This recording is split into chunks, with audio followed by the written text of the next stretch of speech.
Hello बच्चों, चलिए प्रश्न को देखते हैं। कह रहा है कि ए तथा बी के वह मान ज्ञात कीजिए जिसके लिए निम्न समीकरण युग्म के अनंत हल हो। और इसके लिए हमारे पास ये दो समीकरण युग्म दिया गया है। तो दिए गए प्रश्न के लिए हमारे पास जो मुख्य अवधारणा है, मुख्य अवधारणा यदि हम इस प्रश्न के लिए लिखें तो रेखिक समीकरण युग्म ए एक एक्स जोड़ बी एक वाई जोड़ सी एक बराबर शून्य तथा दूसरा समीकरण ए दो एक्स जोड़ बी दो वाई जोड़ सी दो बराबर शून्य के अपरिमित रूप से अनंत हल होंगे।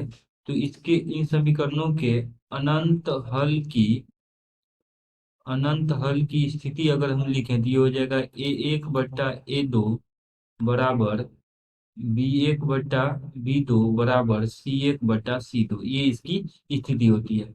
अब देखिए हमारे पास जो समीकरण दिया गया है ये है दो एक्स माइनस दो ए जोड़ पांच गुना वाई, और पांच को इस तरह भेज लेते हैं तो माइनस पांच बराबर शून्य। और दूसरा समीकरण है दो बी जोड़ एक गुना एक्स माइनस नौ वाई माइनस पंद्रह बराबर शून्य।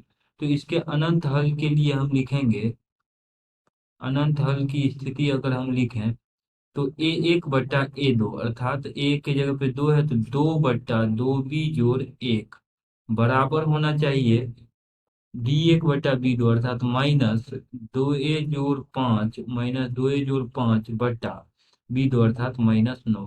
और ये बराबर होना चाहिए सी एक बटा सी दो अर्थात माइनस पांच बट्टा माइनस पंद्रह। अब इसको हल कर लेते हैं। तो अब देखिए ये माइनस से माइनस इसको हम काट देंगे, प्लस हो जाएगा और ये भी प्लस हो जाएगा।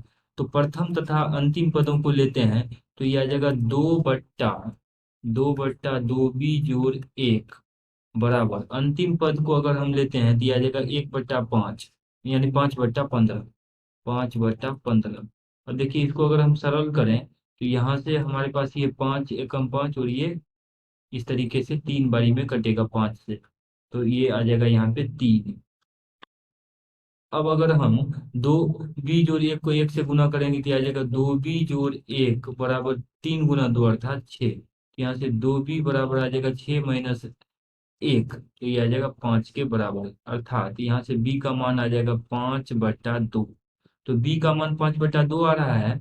और द्वितीय और अंतिम पद को एक साथ अगर हम सरल करें तो यहाँ पे द्वितीय पद है दो ए जोड़ पाँच बट्टा नौ। तो लिख लेते हैं दो ए जोड़ पाँच बट्टा नौ बराबर अंतिम पद अगर हम लिखें यहाँ से ये बराबर, और अंतिम पद यहाँ पे आ जाएगा पाँच बट्टा पंद्रह। तो लिख लेते हैं पाँच बट्टा पंद्रह। इसको हल करेंगे तो ये आ जाएगा एक बट्टा तीन। अब देखिए तीन को दो ए जोड़ पाँच से गुना करेंगे तो ये आ जाएगा तीन गुना दो अर्थात छः ए जोड़ पाँच दिया पंद्रह बराबर नौ गुना एक यानी नौ। इसको हल करेंगे तो छः ए बराबर आ जाएगा नौ माइनस पंद्रह, जो कि आ जाएगा माइनस छः के बराबर। तो यहाँ से हमारे पास ए का मान आ जाएगा ए बराबर माइनस छः बट्टा छः बराबर आ जाएगा इकट के माइनस एक। यानी दिए गए रेखिक समीकरण युग्मों के लिए यदि ए बराबर माइनस एक तथा बी बराबर पाँच बट्टा दो हम रखेंगे तो दिए गए रेखिक समीकरण युग्मों का अपरिमित रूप से अनेक हल होंगे। और यही दिए गए प्रश्न में हमें निकालना था। आशा करते हैं कि इस प्रश्न का हल आपको समझ में आया होगा। धन्यवाद।